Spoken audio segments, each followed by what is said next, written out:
Today, we're going to crack open the surprisingly simple but incredibly powerful world of brute force attacks. This is a hacking method that's less about some super genius coder and more about, well, pure, relentless guessing. Think about it. When you forget a password, how many times do you try before you just give up? A dozen? Maybe? Well, a computer can try millions of combinations every single second. This isn't about being clever. It's a raw guessing game that machines are just built to win. So, to really get this, let's start with the basics. The best way to think about it is to imagine an attacker with this massive digital keyring.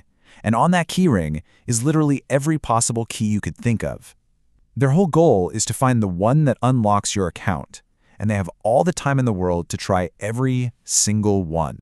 Right? So a brute force attack isn't some fancy, sophisticated exploit, not at all. It's really just a simple strategy of pure persistence, using automated tools to just hammer away at a login page until something finally breaks. It's all about raw computing power, not genius. So how does it actually work? Well, the process itself is pretty straightforward. First, the attacker picks a target. Could be your email login, a server, pretty much anything with a password. Then their software starts generating all the possible combinations, AAA, AAB, AAC, and so on. Step 3, it just unleashes those combinations at an absolutely insane speed. And finally, one of two things is going to happen. They get in, or, thankfully, a security system kicks in and locks them out.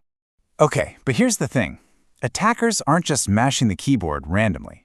They've got a whole playbook. Different strategies designed to find the path of least resistance. Let's take a look at their main techniques, shall we? All right, first up is the classic, the simple brute force attack.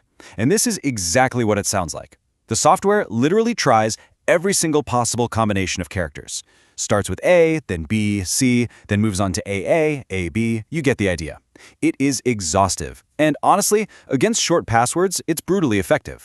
And to give you a little perspective on the scale here, a simple 4-digit PIN, that has 10,000 possible combinations. Now that might sound like a lot to us, but a modern computer can chew through all of them in like a fraction of a second. Blink and you'll miss it. So, it didn't take long for attackers to realize that, humans are pretty predictable creatures. So instead of trying all those random strings, why not just try common words first? And that, my friends, is a dictionary attack. It uses a pre-made list of the most common passwords and words out there. And you will not believe this, but yes, these are still some of the most common passwords in the world. A dictionary attack works so well because it just completely exploits our tendency to pick simple, memorable words. If your password is on a list like this one, it's going to be cracked pretty much instantly. Of course, we all got a little bit wiser and started adding numbers and symbols to our passwords, right? Well, so did the attackers. The hybrid attack is the next step up. It combines those dictionary words with common changes, like tacking on a year or a number at the end. And this is where attackers really start thinking like us. They know we'll take a common word like welcome and then add a number or a symbol just to meet those password requirements. The hybrid approach basically automates that exact same logic. And now for what is probably the most effective and frankly, scariest technique of them all, credential stuffing. See, this isn't even about guessing anymore. This is about taking huge lists of usernames and passwords that have been stolen from one data breach and just trying them on a bunch of completely different services. I love this analogy because it captures the danger perfectly. It's like they use a key stolen from your gym locker to try and open your front door. An attacker gets the password you used for some small, insecure website years ago, and then they stuff those same credentials into your email, your bank, your social media, just hoping you reused it. And you know what? Way too often it works. So, where are these attacks actually happening? Well, they're happening every single day against the digital front doors we use all the time. Yeah, the targets are literally everywhere. We're talking about the login page of your favorite online store, those administrative ports on web servers, even your home Wi-Fi network or a password-protected zip file can be hit with these methods. So you might be wondering, why is an attack method that's basically just guessing still such a massive threat in our super high-tech world?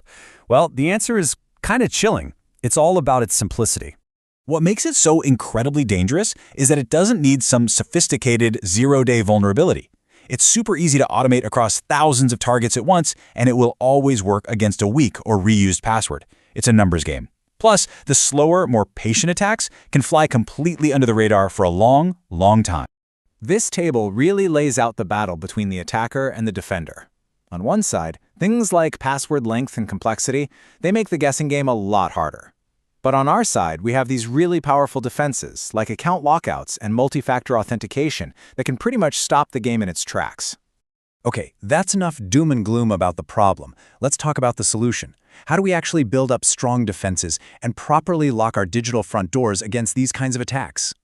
And the good news is, we have a really powerful toolkit available to us. It's not about finding one single silver bullet, it's about layering multiple defenses to make an attacker's job as difficult and frustrating as possible. And it all starts right here. I mean, just look at the difference. A strong password isn't just swapping an I for a 1. A truly strong password is long. I'm talking 12 to 16 characters, or even more, and it uses a totally random mix of uppercase, lowercase, numbers, and symbols. Doing that just exponentially increases the number of keys on that attacker's keyring, making it practically impossible to guess. But listen up, because here is the real game changer. Multi-factor authentication, or MFA. Seriously, even if an attacker somehow guesses your password, they still can't get in without that second piece of proof, like a code from an app on your phone. If there is one single thing you take away from this, it's this. Go turn on MFA everywhere, right now. And finally, there are other defenses working behind the scenes to protect you. Things like account lockout policies. That's what stops an attacker after, say, 5 wrong guesses.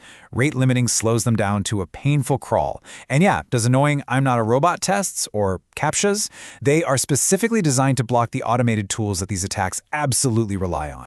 So, as we wrap this up, I want to leave you with this one question to think about. Is your digital front door truly locked, or is it just closed? Because a closed door can be opened by anyone with the right key, or just enough time to guess it. But a locked door, one with a strong password and multi-factor authentication, well, that requires a whole lot more to get through.